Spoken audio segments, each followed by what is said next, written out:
Hello again, folks, and welcome back to part 2 of my top 10 favourite films of all time. We are now counting down to the top 5 in this list, and based on the rank that these films are, these are the ones that I watch quite frequently, and they are a bit of a weird list. But until we get to number 3, we will get to the 3 films that have something of a personal meaning for me, based on the stories and narrative. So let's not waste any time. Let's continue the video. Number 5, Total Recall.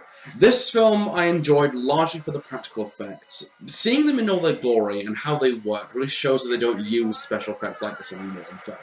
Total Recall is actually based off the short story We Can Remember It For You wholesale by Philip K. Dick, which, I'll be really honest and ashamed to admit, I never read the story, but I can understand that everyone had a lot of mixed feelings towards this film, in that it kind of betrayed the complex story that Philip K. Dick wrote in favour of being an effects-laden action film with some cultural satire thrown in thanks to Paul Verhoeven, which satire really is one of Verhoeven's best techniques when it comes to making film, RoboCop being the best example.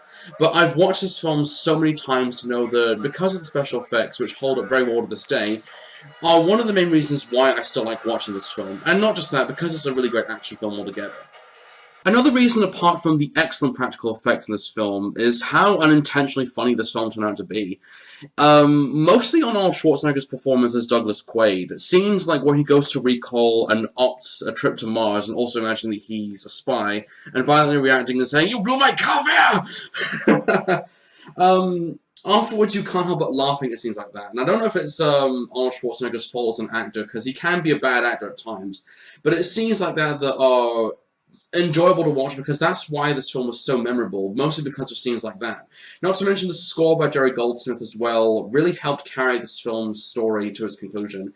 Now, regarding the recent remake that came out with Colin Farrell as Douglas Quaid, I haven't seen it, but I can imagine that that film offers a much more complex, offers the more complex story by K. Dick than what this film ended up turning out.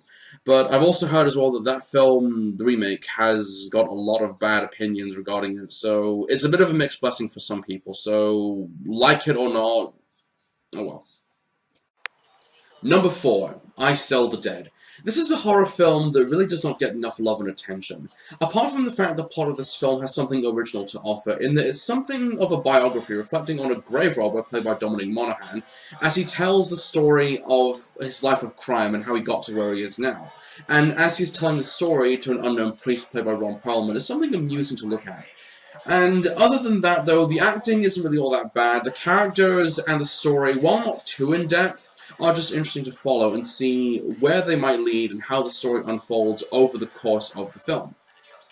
In terms of comedy, though, because this film has something of a black comedy tone to it, I thoroughly enjoyed it because of the chemistry of the characters played by both Dominic Monaghan and Larry Fessenden, and how they play off each other in the situations that they are in throughout the film.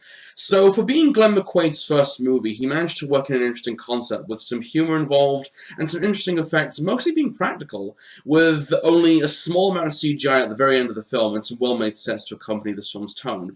It's worth looking into because not only did I enjoy this film, but it has managed to obtain something of a cult status, which shows how much of an impact this film has had on some people and why they enjoyed it. Number 3, Akira. What can be said about this film that hasn't already been said by so many people who have watched it and reviewed it?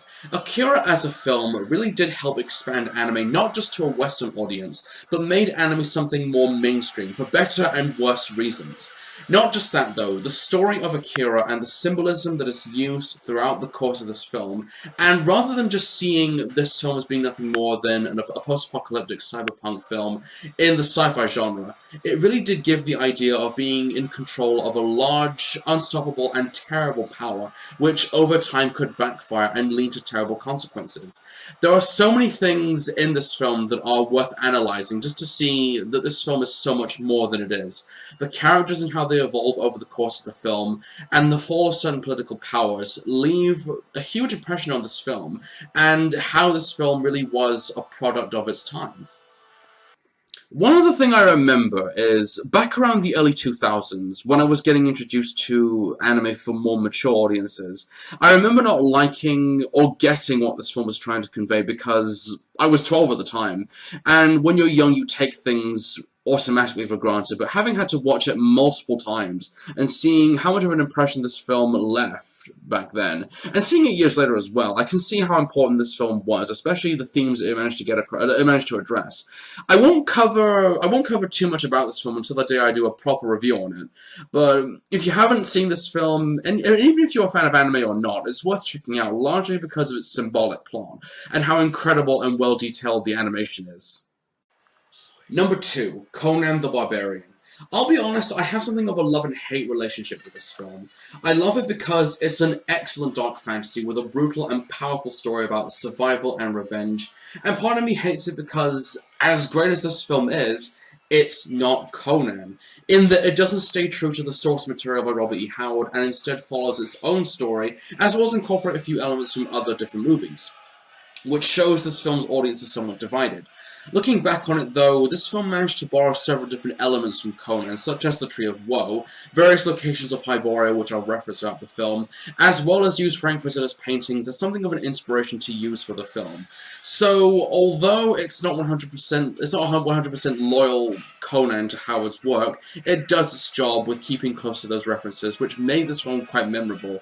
Plus, this film really did serve as a starting point for Schwarzenegger's career that turned him into an action movie icon. Probably the best example as well is John Milius, which is why I like him as a director, in that Milius comes from a militaristic background of filmmaking, which was used every bit in his films, particularly in Red Dawn, which is one of his most recognized works, but the whole theme of warfare is taken into great effect in this film, mostly at the Battle of the Mounds, which that scene was inspired by Akira Kurosawa's Seven Samurai, and the level of violence carried out throughout the film isn't provided in an over-the-top or ridiculous fashion, but instead makes the violence, I guess you could say, somewhat real. Another example as well is, as a storyteller, if there is one thing that John Milius does so well is write the dialogue for the characters in the movies, he not only writes but directs for as well, and there's a certain degree of philosophy added to his films. Conan in particular, with the Moby Dick scene, being the one scene that stands out, which has the most deep philosophy.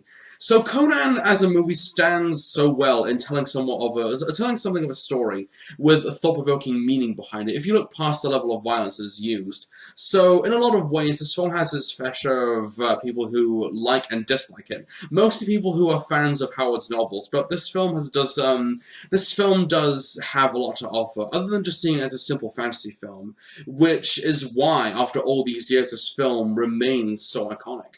So, as we have gone through this list, we have passed 9 films that I love. Something of a weird list, but these films I enjoy because they have something of a meaning to me. So, with no more waiting involved, let's see what my number 1 favourite film of all time is.